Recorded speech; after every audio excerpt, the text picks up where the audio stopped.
네, 모키타 런던 듣고 돌아왔습니다. 안녕하세요. 내 인생의 명작 김하준입니다. 오랫동안 토요일 오후 5시에 여러분들 찾아뵙다가 이렇게 늦은 시간 10시에 찾아뵈니까 기분이 아주 새롭고 좋은데요. 원래 사실 책 얘기 밤늦게 할수록 집중도가 높아지는 경향이 있지 않습니까? 네, 날씨도 정말 좋아요. 요즘 매일매일 눈 뜨는 게 행복합니다. 제가 오래된 반려견 또 반려묘 나이들이 좀 있는 같이 사는데 아침에 일어나서 산책을 가게 되면 예전에는 진짜 제가 막 질질 끌려다닐 만큼 엄청 빨라요. 막 강하게 세상 구경하려고 저를 막 이끌었는데 이제는 작은 언덕 하나 오르려고 해도 숨을 헉헉대고 잘 못 걸어요. 그리고 평소에 가지 않던 길 가자고 제가 잡아 끌면 딱 길 가운데 서서 꿈쩍도 안 합니다. 가기 싫다는 거죠. 네. 비 오는 날에도 산책을 거부합니다. 네. 눈이 많이 눈 올 때는 뭐 가는데 비 오면 움직이려고 하진 않더라고요. 그런데 요즘처럼 날씨가 화창한 날들이 이어지면 이 시니어 덕이기는 하지만 천천히지만 기분 좋게 걷고 엉덩이를 실룩실룩 꼬리도 살랑살랑 흔듭니다. 날씨가 사람 기분에 미치는 영향 굳이 반복하지 않아도 될 만큼 크다는 거 다들 잘 아실 텐데요. 사람뿐만이 아니라요. 동물에게도 날씨는 기분과 컨디션을 좌우하는데 정말로 많은 영향을 미치는 것 같습니다. 화창한 날씨에 야외에 나가 어떤 그 산들 바람을 느끼면서 따뜻한 햇살 아래 책 한 권 읽으면 얼마나 기분이 좋은지요. 또 그 옆에 시니어 독 또 옆에 누워있으면 든든하죠. 우리 그 반려묘가 우리 고양이가 말을 좀 잘 들으면 좀 데리고 다닐 텐데 그래도 이것만 해도 책 한 권과 우리 그 반려견만 있어도 야외에서 세상 부러울 것 없이 있을 것 같아요. 요즘처럼 좋은 계절, 좋은 날씨 책 한 권 챙겨 들고 저처럼 사랑하는 뭐 동물이든 사람이든 함께 나들이 한번 가는 것도 좋은 시도가 아닐까 그런 생각이 듭니다. 좋은 책, 좋은 음악과 함께하는 행복한 주말 내 인생의 명작 저는 김하준이고요. 노래 듣고 돌아와서 오늘 내 인생의 명작 시작하도록 하겠습니다. 문라이트 아리아나 그랜데. 네, 오늘 내 인생의 명작에서 소개해드릴 명작은요, 그랜트 카돈의 10배의 법칙이라는 책입니다. 성공을 꿈꾸는 사람들 사이에서 입에서 입으로 구전되어 전해오고 있던 책입니다. 동기부여의 전설이 되어버린 책이에요. 그랜트 카돈 10배의 법칙 오늘 가지고 나와봤습니다. 이 책은 2011년도에 국내 출간됐다가 절판되었어요. 이 절판된 책의 중고가가 지금 교보문고 인터파크 또 예스닷컴 가보면요 20만원 30만원 막 이렇게 나와요. 마침내 이 책이 올해 3월에 재출간됐습니다. 아마존에서는 10년 넘게 베스트셀러에 올라와 있었고요. 많은 독자들이 선택하는 인생책 동기부여의 안내서라고 하는 책입니다. 우리 지난달 내 인생의 명작에서 다뤘었죠. Well Thinking 저자 켈리 첸은 이렇게 말을 했어요. 이 책의 메시지에 가슴이 뛴다. 굉장히 길게 말했는데 제가 좀 압축을 했죠. 또 2, 3년 전인가의 명작에서 다뤘던 아주 작은 습관의 힘의 저자 제임스 클리어. 이 책 기억나시나요, 여러분들? 야구를 하다가 고등학교 때 완전히 부상을 당해서 안면이 엄청나게 한 6개월 정도 병원에 있어서 야구 선수는커녕 제대로 일상을 할 수도 없다는 판정을 받았던 이 제임스 클리어가 어떤 작은 습관의 힘으로 다시 야구 선수가 되고 대학 최고의 선수로 거듭났던 그런 책의 저자 아주 작은 습관의 힘. 제가 줄거리를 너무 말했나. 그 저자가 이 책 10배의 법칙을 이렇게 얘기했어요. 역사를 통틀어 가장 위대한 자기계발서 5권 중 하나이다. 짜릿짜릿하네요. 이처럼 많은 독자와 전문가가 오랜 세월에 걸쳐서 끊임없이 찬사를 보내는 데는 다 이유가 있겠죠. 이 책에서 제시하는 10배의 법칙이 그만큼 강력한 성공 공식이기 때문이고, 저자 자신이 이를 직접 실천해서 엄청난 성공을 거둔 증인이기 때문입니다. 이 책의 저자 그랜트 카더는 흑수저 자수성가의 대명사입니다. 네. 캘리처에도 마찬가지였지만요. 어릴 적에 ADHD, 주의력 결핍 과잉 장애, OCD, 강박장애 진단을 받았어요. 그래서 공부를 제대로 할 수도 없었고, 쉽게 말해 비행 청소년이었다고 합니다. 10살 때 롤 모델이던 아버지를 잃고 또 방황하고, 또 고등학교 때부터 알코올과 마약에 찌들었다고 합니다. 대학 졸업 후에도 파타임 일자리를 전전하면서 직장도 없었고 빈털터리로 살다가 마약과 술에 찌들어서 빚더미에 올랐습니다. 또 개인 파산을 하게 되고 마약 중독자가 된 이 저자 그랜트 카더는 20대에 벌써 죽어가고 있었습니다. 25살에 이러다가 나는 정말 죽겠구나, 아주 끔찍한 최후를 맞이하겠구나, 어떤 사건이 있었는데 사건이 너무 길어서 그런 계기를 각성해서 그랜트 카더는 인생을 새롭게 시작합니다. 마약 중독 치료 후에 당시 몸담고 있던 세일즈 업계에서 반드시 성공하겠다는 목표를 세우고 온 에너지를 쏟아붓고 2년 만에 업계 상위 1% 안에 들었습니다. 29살에 창업을 하고 30살에 백만장자가 되고, 그리고 지금 현재 7개 그룹, 운용 자산 3조, 본인 순자산 4천억 원을 보유한 억만장자입니다. 저자는 말합니다. 나는 남다른 유전자를 타고나지 않았다. 운이 좋았던 것도 아니다. 좋은 인맥도 없었다. 좋은 학교도 다니지 못했다. 그런데 나는 어떻게 성공했을까? 자, 바로 10배의 법칙 때문에 성공했다고 저자는 밝히고 있는데요. 자, 저자가 말하는 바로 그 10배의 법칙이 무엇인지 노래 듣고 돌아와서 알아보도록 하겠습니다.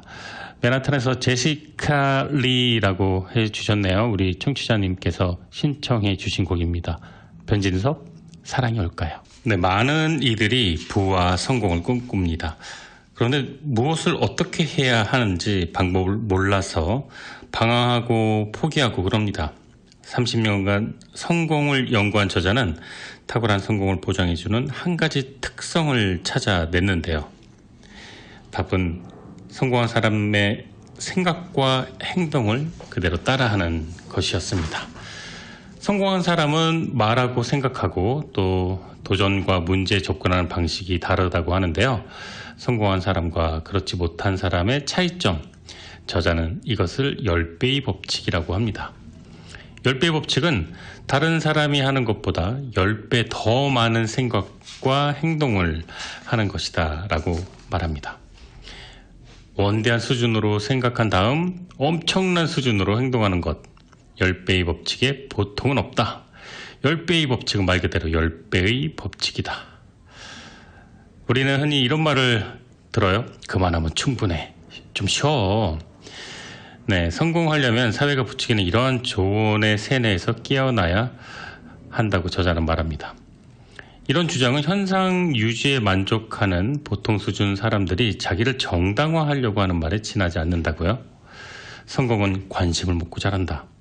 성공은 자기에게 가장 많은 관심을 쏟으면서 전념하는 사람에게만 축복을 보낸다.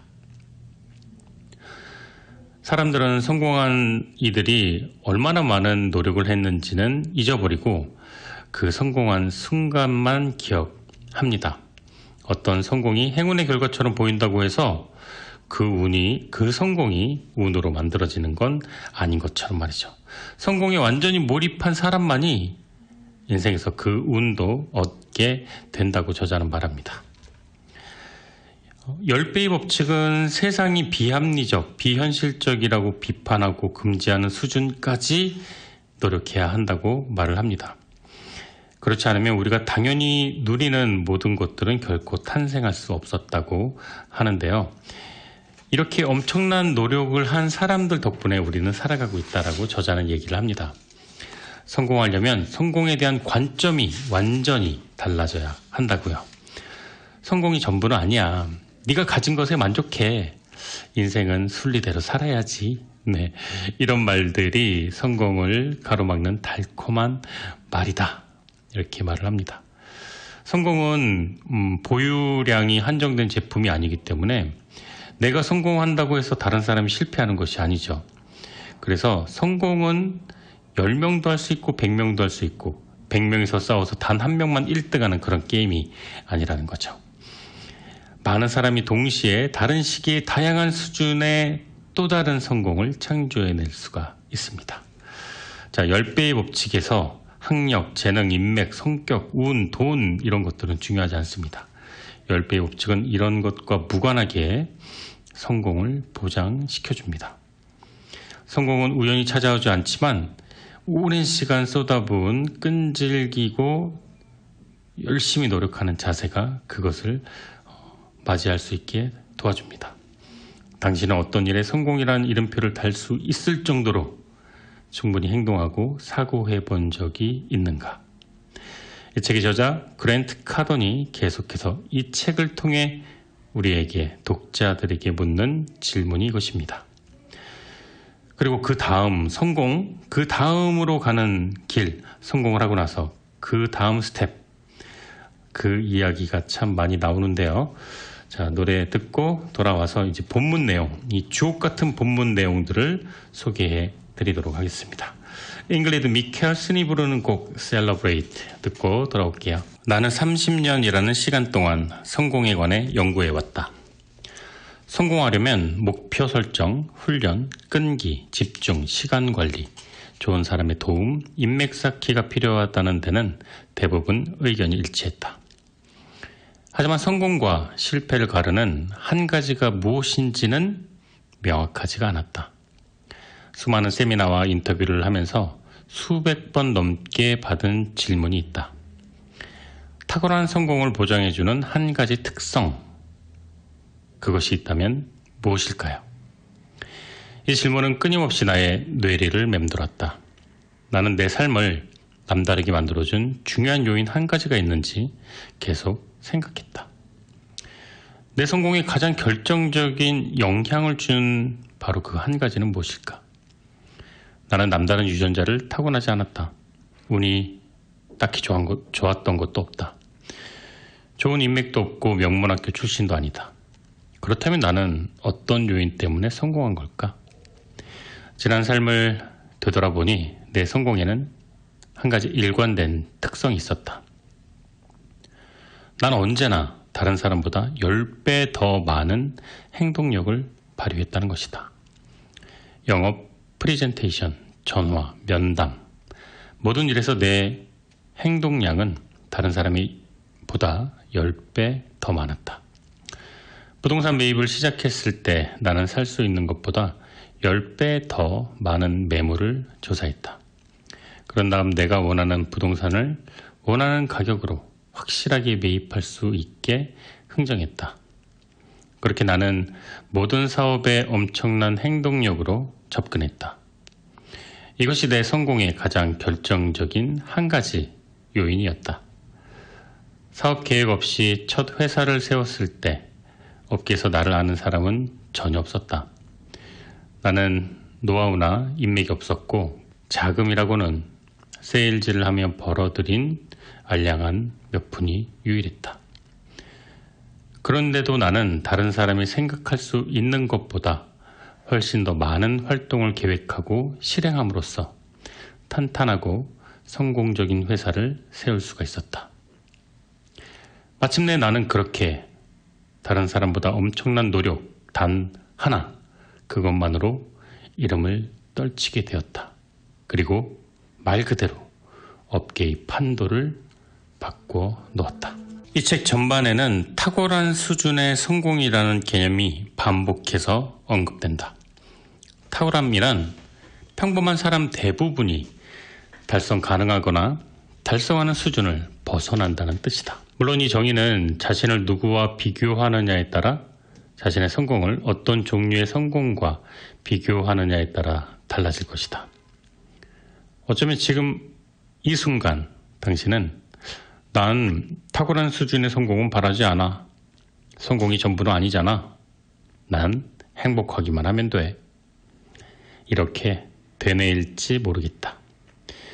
어떤 생각을 하던 하지만 그 전에 반드시 알아야 할 것이 있다. 당신이 무슨 일을 하던 다음 단계로 도약하려면 지금까지와는 완전히 다른 방식으로 생각하고 행동해야 한다는 것이다. 더욱 원대하게 생각하고 속도를 높이고 힘을 더 내지 않는다면 어떤 일이든 다음 단계로 넘어갈 수 없다. 당신이 지금 있는 곳은 당신의 생각과 행동이 낳은 자리이다. 따라서 생각과 행동 둘 다 제고해야 마땅하다. 당신이 직장이 다니지만 저축은 하지 못하는 상태여서 한 달에 $1,000의 추가 수입을 원한다고 가정해보자. 또 현재 은행에 $20,000 예금이 있는데 $10,000,000까지 모으려 한다고 해보자. 아니면 당신 회사 연 매출이 $10,000,000인데 $1억 올리고 싶다고 해보자. 어쩌면 당신은 직장을 구하거나 몸무게를 18kg을 빼거나 좋은 짝을 찾고 싶어 할 수도 있다. 삶의 온갖 영역에서 이런 시나리오가 일어날 수 있다. 하지만 여기에는 한 가지 공통점이 있다. 정작 이러한 목표를 원하는 사람이 아직 그런 일을 해낼 대비가 안 되어 있다는 것이다. 이 목표들은 모두 가치가 있다. 그런데 각각의 목표를 달성하려면 목표를 원하는 사람이 이전과는 전혀 다른 방식으로 목표를 설정하고 행동해야 한다. 그동안 당신이 평범한 것으로 여겨온 수준을 넘어선다면 무엇이든 탁월함으로 정의될 수 있다. 다른 사람이 추구하는 목표와 비교하면 탁월한 수준이 아닐 수 있지만 당신이 세운 목표는 언제나 당신을 더 나은 곳으로 데려다 주거나 아직 성취하지 못한 지점에 도달하게 해주는 것이어야 한다. 원하는 목표를 달성했다면 다음은 그런 성과를 계속 유지해야 하는 문제로 넘어간다. 성공을 유지하려면 그간 해온 행동을 지속하고 반복하고 배가할 수 있느냐가 중요해진다.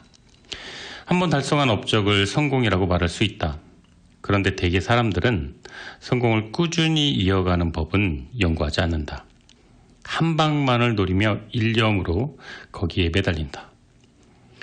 성공과 관련해 흥미로운 점은 성공이 숨을 쉬는 것과 비슷하다는 사실이다. 당신이 지금 막 쉰 숨은 중요하다. 하지만 그것이 다음에 쉴 숨보다 더 중요하진 않다. 지금까지 당신이 얼마나 많은 성공을 이루었든 앞으로도 계속 성공하기를 바랄 것이다. 성공을 위한 시도를 멈춘다면 그것은 마지막 숨에 의존해 남은 인생을 살아가겠다는 것이나 마찬가지다. 모든 것은 변한다. 그대로 남아있는 것은 아무것도 없다. 당신이 이룬 뭔가를 잃지 않으려면 거듭 주의를 기울이고 행동해야 한다. 결혼생활 역시 결혼식 날 느꼈던 사랑이 사라지면 결혼 자체가 유지될 수 없지 않은가? 커리어와 개인 생활에서 커다란 성공을 거둔 사람은 번영을 이룬 뒤에도 계속 노력해 생산성을 끌어올려 새로운 성공을 이룬다. 성공한 이들의 치열한 노력을 이해하지 못하는 사람들은 놀라움이 가득한 눈으로 그들을 바라보며 의아해한다. 어째서 이 사람들은 자신을 계속 몰아붙일까? 답은 간단하다. 그들은 새로운 성공을 거두려면 계속 노력해야 한다는 사실을 잘 알고 있기 때문이다. 원하는 목적이나 목표를 쫓는 사냥을 그만두면 성공 사이클은 중단되고 만다. 최근에 나는 이런 질문을 받았다. 당신은 돈을 많이 벌었으니 이제 여유롭고 편안하게 살아도 되잖아요. 그런데 왜 이렇게 계속 열심히 일하죠? 나는 내가 다음 숨을 쉬어 새로운 업적을 이루는 일에 집착하기 때문이다.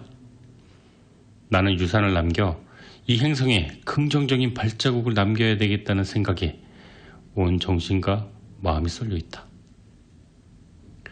나의 행복과 불행은 내 잠재력과 능력을 끌어내 성취를 이루느냐 그러지 못하느냐에 달려 있다고 해도 무방하다. 지금 내 상황에 실망하거나 불만을 품는 것은 뭔가 잘못되었다는 뜻이 아니라 오히려 제대로 되고 있다는 뜻이다. 내게는 나 자신과 가족, 회사 이런 것들을 성공적으로 이끌 의무가 있다.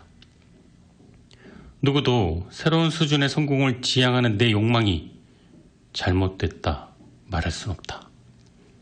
내가 내 아이와 아내에게 어제 느낀 사랑으로 만족하며 평생을 살아가야만 하는가? 아니면 오늘과 내일 새로운 사랑을 더 만들기 위해 내 모든 노력과 에너지를 쏟아 부어야 하는가? 당신이 다이어트를 한다고 해보자. 4kg을 뺐다가 5kg이 다시 찌면 다이어트에 성공했다고 하지 않을 것이다. 다이어트에 성공하려면 한 번의 성공으로 그치는 게 아니라 성공을 유지할 수 있어야 한다. 당신은 성공을 더 나은 형태로 계속 이루어 나가면서 성공한 상태를 유지하기를 원할 것이다. 마당에 잔디가 마구 자라있다고 가정해보자. 잔디를 한 번 자르는 일에는 성공할 수 있다. 하지만 잔디는 곧 다시 자란다. 성공으로 계속 정의되려면 정돈된 마당이 지속적으로 유지되어야 할 것이다. 따라서 성공은 한 가지 목표를 한 번 달성하는 일이 아니라 지속해서 새로운 성공을 만들어 나가는 것이다. 이 일을 영원히 해야 한다니 걱정되기 시작하는가? 걱정하지 마라. 장담하는데 처음부터 목표를 10배 더 크게 세우면 그럴 일이 없다. 어떤 분야에서 탁월한 성공을 거둔 사람들에게 물어보라. 그들은 성공을 유지하기 위해 하는 노력을 일처럼 느끼지 않는다고 말할 것이다. 그럼 대부분의 사람은 왜 일이라고 느낄까? 바로 보상이 변변치 않을 뿐더러 일이 아니라고 느낄 수준의 승리감을 맛보지 못하기 때문이다. 스스로 발전을 거듭하는 성공에, 다시 말해 단 한 번으로 끝나지 않고 영속하는 성공에 초점을 맞춰야 한다. 이 책은 탁월한 성취를 이루는 법, 탁월한 성공을 보장하는 법, 성공을 유지하는 법, 이를 일처럼 느끼지 않고 새로운 수준의 성공을 계속 달성하는 법을 다룬다. 명심하라. 자신의 성공 가능성을 제한하는 사람은 성공을 이루고 유지하는 데 필요한 행동까지 제한하게 된다. 명심해야 할 것이 더 있다. 얻으려는 대상, 목표나 목적도 중요하다. 하지만 그보다 10배 목표 달성의 필수인 10배의 마인드셋과 10배의 행동이 훨씬 더 중요하다. 당신의 목표가 전문 강연가든 작가든 CEO든 남다른 부모든 훌륭한 교사든 멋진 몸매의 소유자든 당신은 현재 수준을 뛰어넘어 사고력과 행동력을 10배 더 발휘하는 데 전념해야 한다. 10배의 법칙은 지금껏 상상할 수 있었던 것보다 10배 더 큰 만족감을 주는 목표를 달성하기 위한 마인드셋과 행동을 다룬다. 이러한 수준의 성공은 평범한 수준의 마인드셋과 행동으로는 절대 달성할 수가 없다. 평범한 목표 대부분은 성취해봤자 충분한 성취감을 맛보지 못하기 때문이다. 평범한 결혼생활, 은행 예금, 체중, 건강, 사업, 이 모든 것들은 다 평범해질 뿐이다. 자, 이제 10배의 모험에 나설 준비가 됐는가? 네, 위스키 앤 몰핀, 알렉산더 진이 부르는 곡 듣고 들어왔습니다. 여러분은 지금 매주 토요일 저녁 10시부터 12시까지 진행되는 내 인생의 명작 1부 청취하고 계십니다. 오늘 내 인생의 명작 주제는요, 그랜트 카돈의 성공을 위한 안내서 10배의 법칙이었습니다. 자, 저는 1부 순서 여기서 마치고 잠시 후에 11시 2부로 돌아오도록 하겠습니다. 네, 1부 마지막 곡은요, 이담이 부르는 12:45입니다. 네, 매주 토요일 오후 저녁이네요. 네, 10시부터 매번 오후 5시부터 7시까지 이렇게 하다가 네, 저녁 10시부터 12시까지 2시간 동안 진행되는 내 인생의 명작 2부. 네, 좀 식상한 표현 한번 해볼게요. 문이 활짝 열렸습니다. 저는 김하준이고요. 네, 보통 그렇죠. 라디오 특성상 같은 시간대 출퇴근, 업무 이런 루틴이 있는 그 생활이 대부분일 텐데요. 또 대부분 그리고 라디오는 앱이 있고 또 인터넷 다시 듣기 있고 그렇죠. 그런데 라이브로 운전하시면서 듣는 경우가 가장 많겠죠. 라디오가 이제 청취자분들이고 또 찾아서 듣는 분도 계실 겁니다.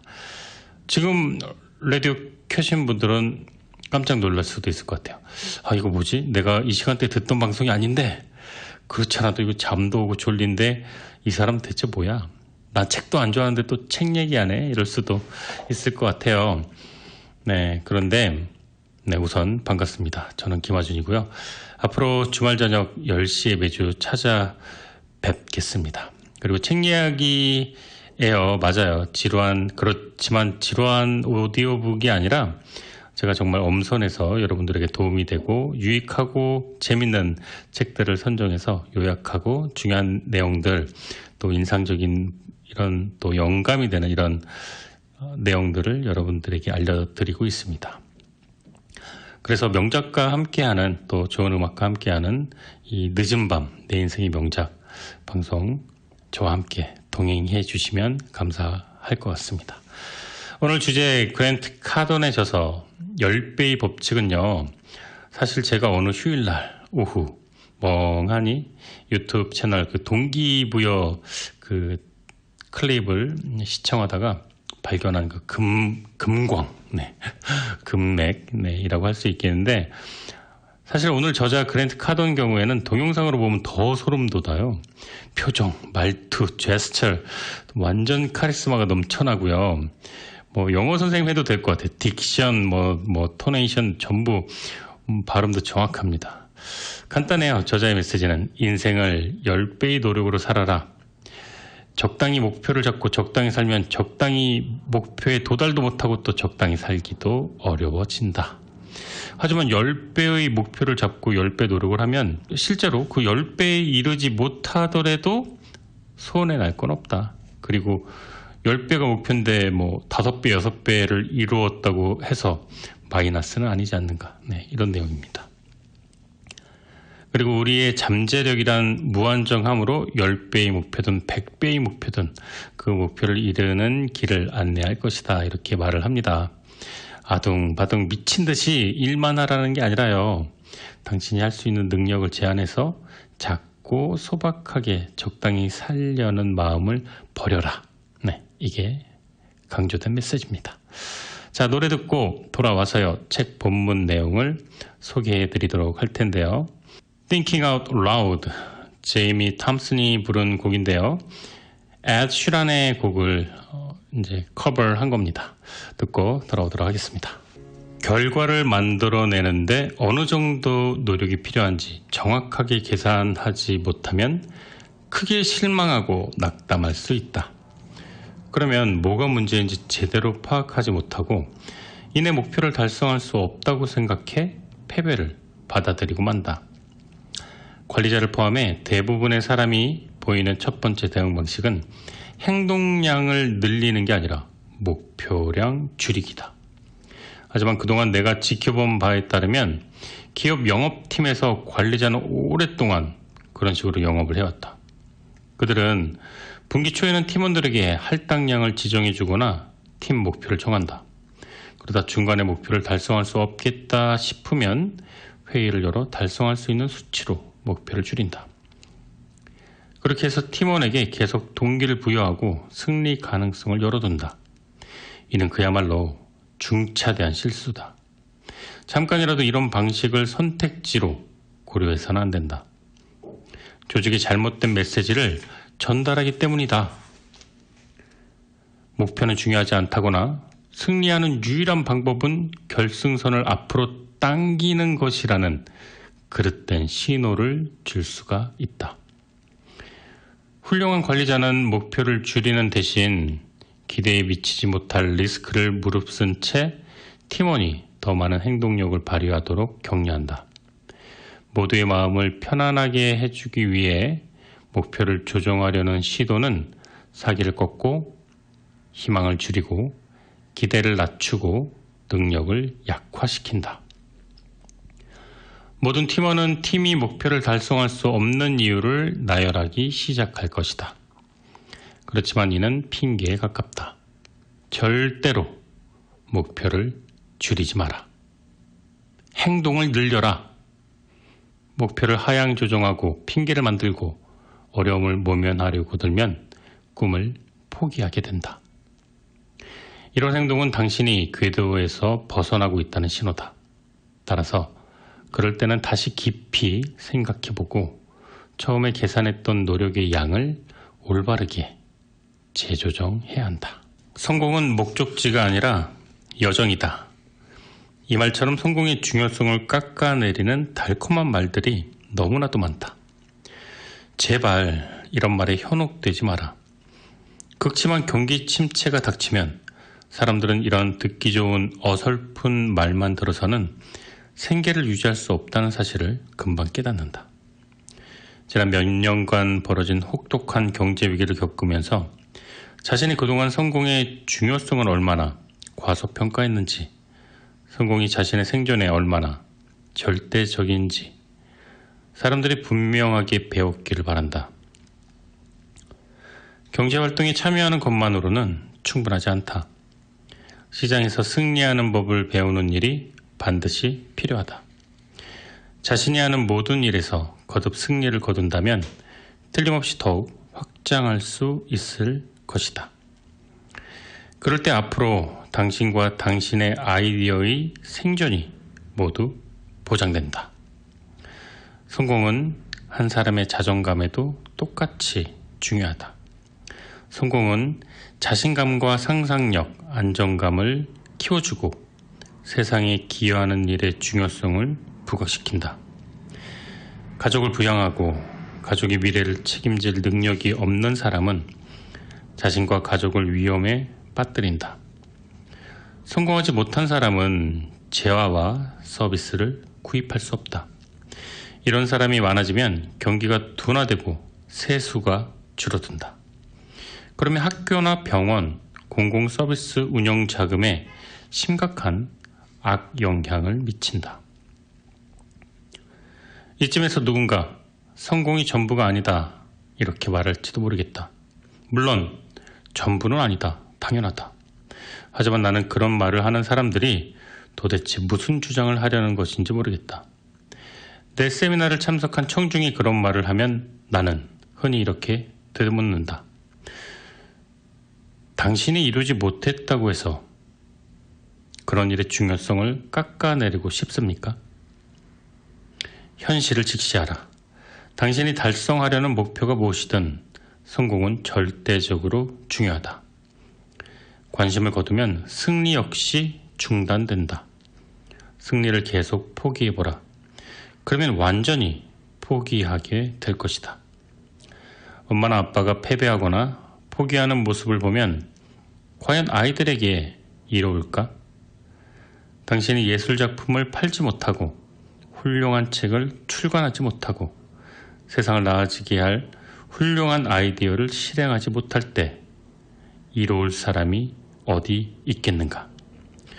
당신의 실패로 유익할 사람은 아무도 없다. 그러나 만일 당신이 이런 상황을 뒤집어 당신의 목표와 꿈을 이룬다면 그러면 뭔가 엄청나게 유익한 일이 이후에 벌어질 것이다.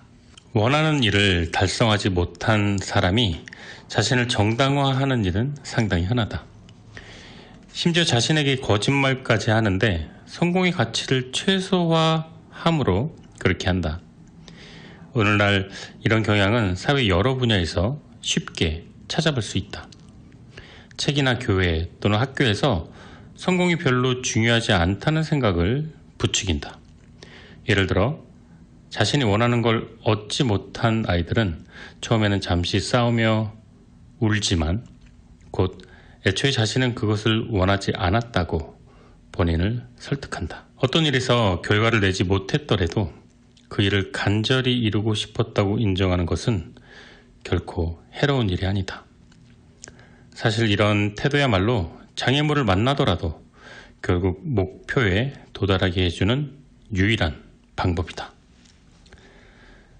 성공한 사람이 운이 좋아 보이는 건 성공이 자연스럽게 더 많은 성공을 낳기 때문이다.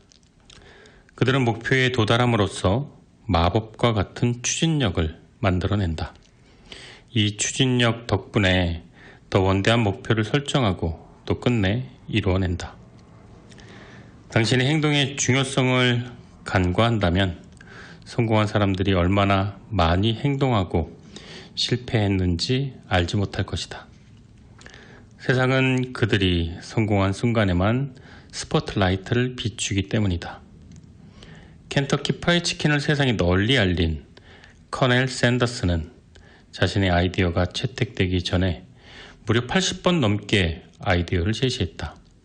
실베스터 스텔론은 영화 럭키의 각본을 단 3일 만에 썼고 영화는 2억 달러의 수익을 올렸다. 하지만 각본을 썼을 당시 그는 돈 한 푼 없는 빈털털이었다.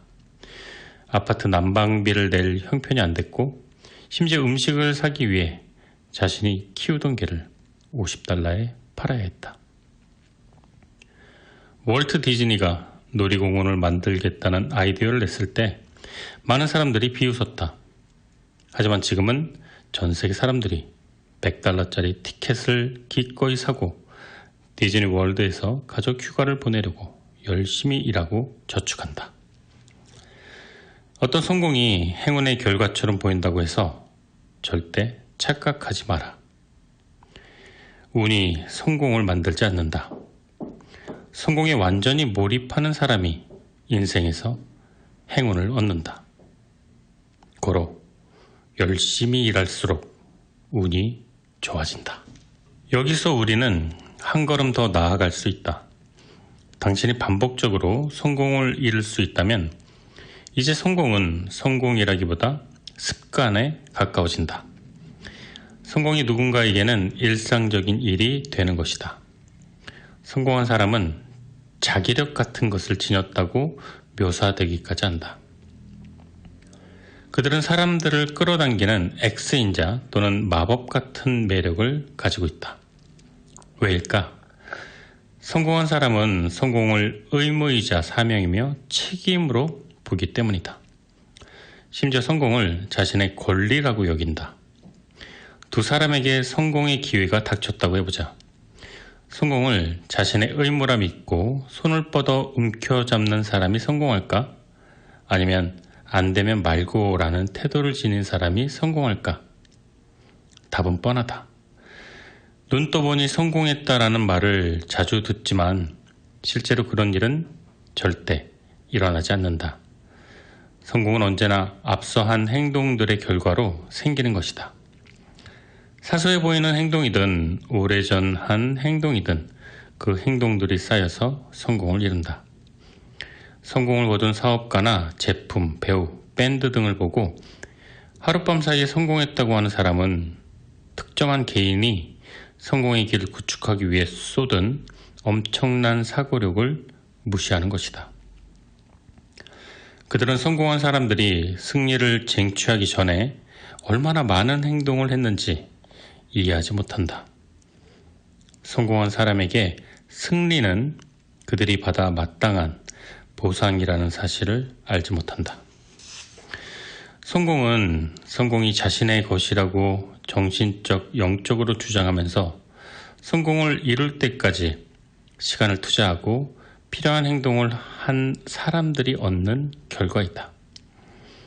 성공을 자기 가족과 회사, 자신의 미래에 대한 윤리적 의무이자 사명이며 책임으로 보지 않는다면 성공을 이룰 가능성은 지극히 낮다.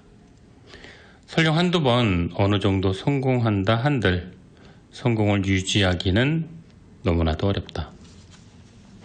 장담하는데 당신과 당신 가족, 회사가 성공을 책임이자 윤리적 의무로 생각한다면 그 순간부터 모든 것이 즉시 변하기 시작할 것이다.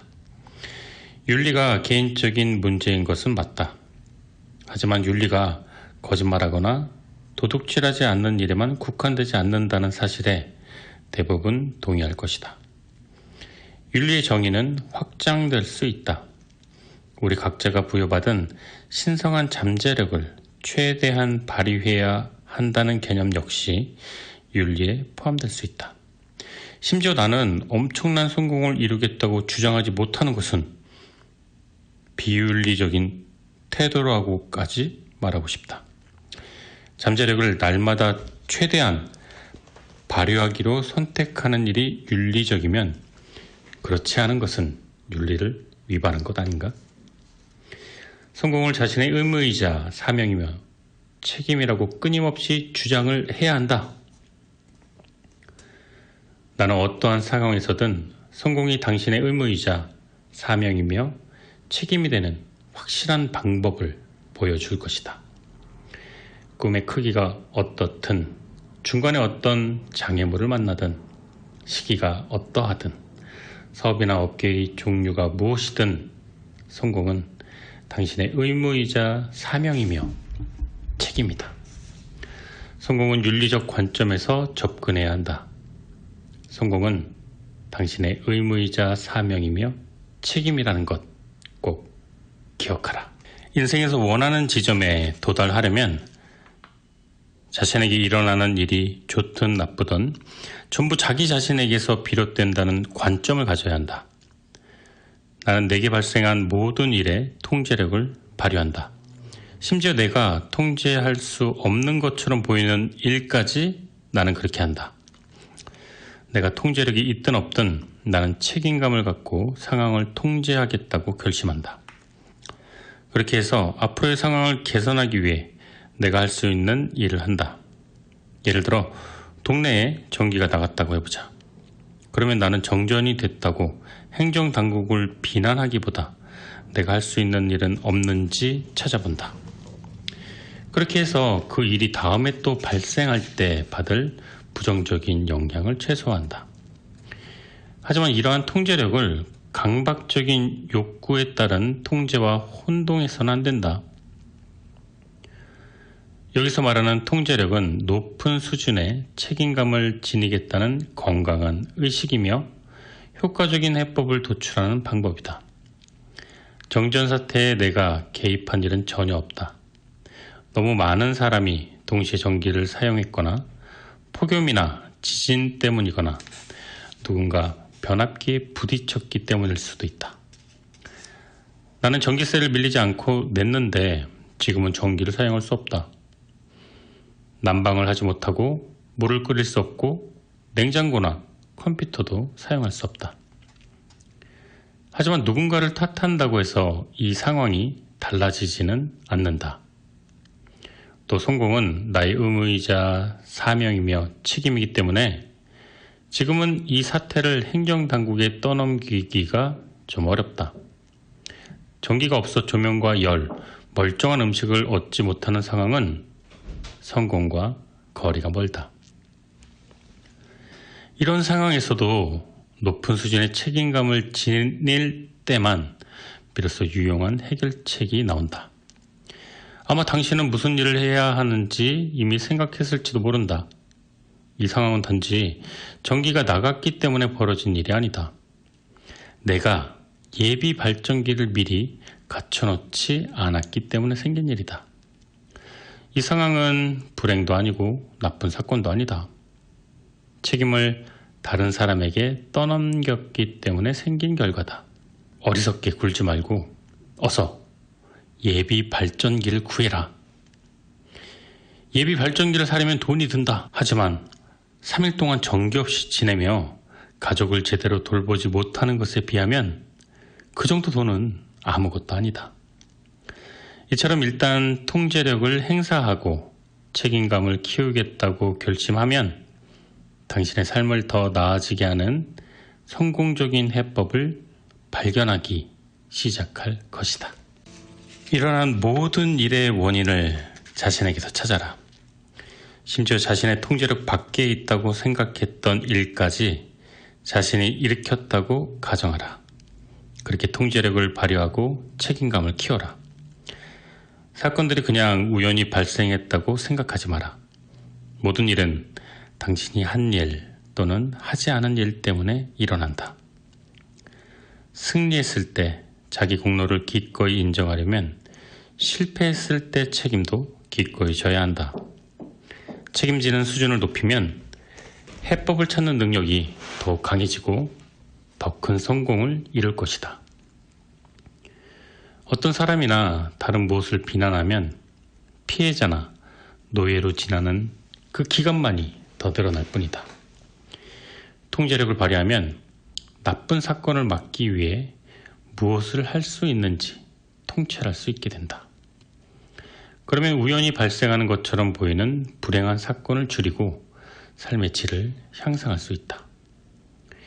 누군가가 뒤에서 내 차를 들이받았다고 생각해보자. 명백히 뒷차 운전자의 잘못이다.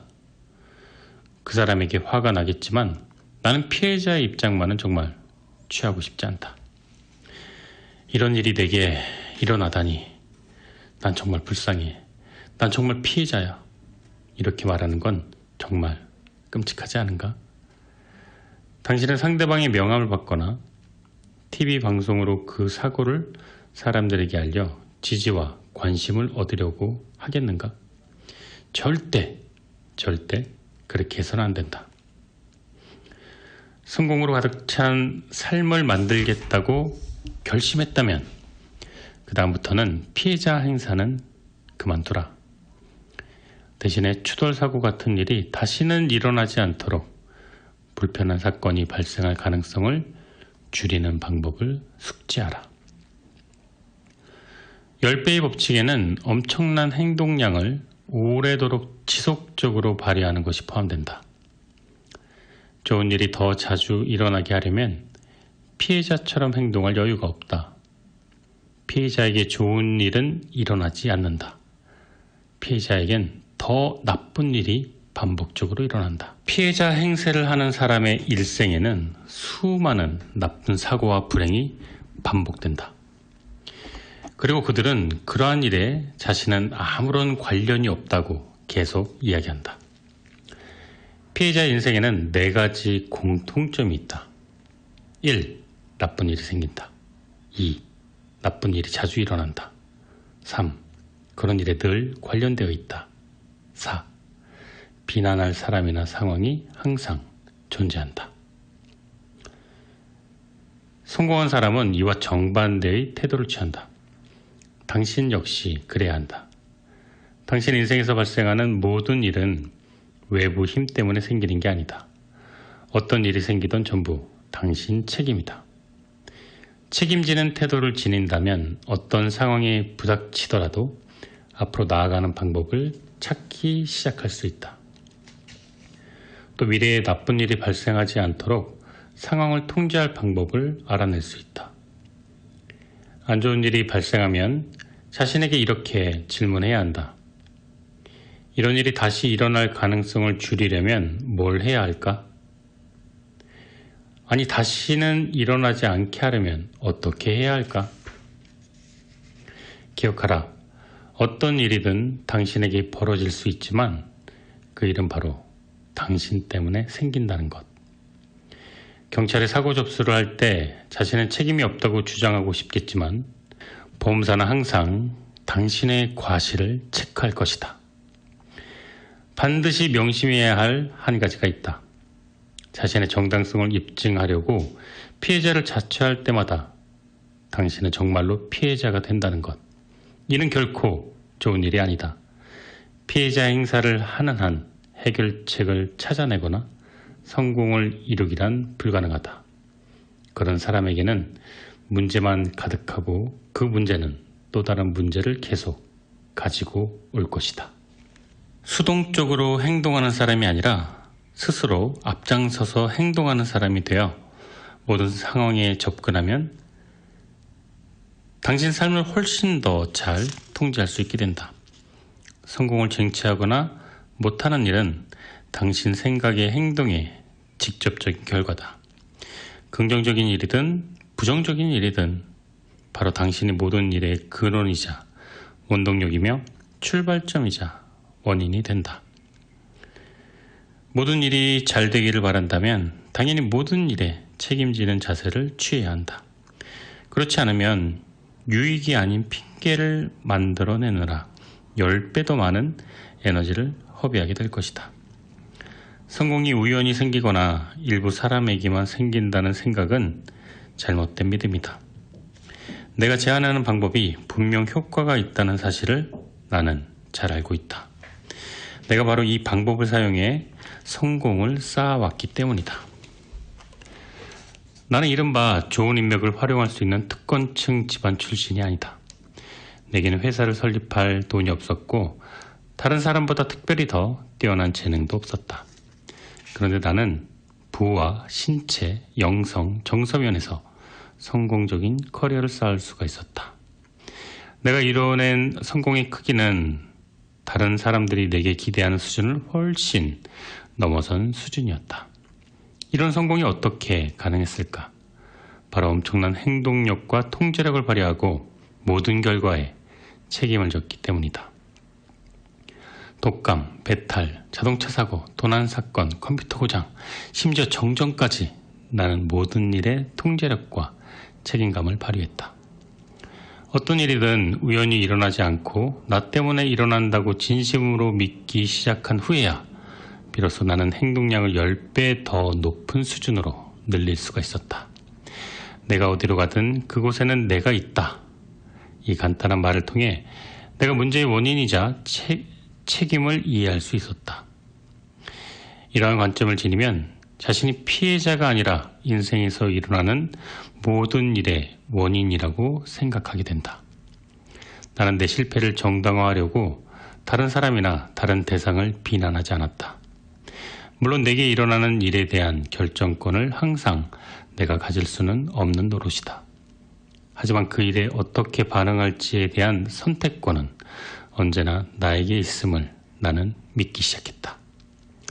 수많은 사람이나 책이 성공은 여정이라고 말하지만 그렇지 않다. 성공은 당신이 통제하고 책임진 결과로 생겨나는 어떤 상태이다. 당신은 성공한 사람이 될 수도 있고 그렇지 못한 사람이 될 수도 있다. 그렇다고 징징대고 투덜대며 피해자를 자처하는 사람은 절대 성공을 이룰 수가 없다. 틀림없이 당신에게는 아직 활용하지 못한 재능이 있을 것이다. 잠재력이 당신 안에 갇혀 있다. 당신은 탁월함을 향한 열망을 키웠고 성공에는 한계가 없다는 사실을 알게 되었다.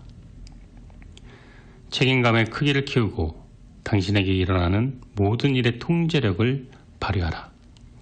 어떤 일이든 우연히 일어나는 법은 없으며 모든 일이 당신 때문에 일어난다는 사실을 잊지 마라. 한 번 성공으로 만족하면 곧 모든 것을 잃을 수 있다는 것을 명심하라. 한 번 숨 쉬어도 반드시 그 다음 숨이 필요한 것처럼 계속 끊임없이 성공하라. 네, 매주 토요일 저녁 10시에 시작하는 좋은 책과 좋은 음악이 있는 곳, 김아준의 내 인생의 명작이었습니다. 오늘 함께 나누었던 명작은 그랜트 카던 10배의 법칙이라는 책입니다. 이제 마쳐야 될 시간이 됐어요. 이 주옥같은 성공 안내서 10배의 법칙은 다음 주에 더 알찬 내용과 도움되는 단락을 엄선해서 두 번째 이야기 10배의 법칙 열심히 준비해서 다시 돌아오도록 하겠습니다. 벌써 자정이 다 되었는데요. 여러분 늦은 시간까지 함께 해주셔서 정말 고마웠습니다. 저는 다음 주에도 토요일 10시, 저녁 10시에 돌아오도록 할게요. 지금까지 내 인생의 명작, 저는 김하준이었습니다. 끝까지 청취해 주셔서 감사합니다.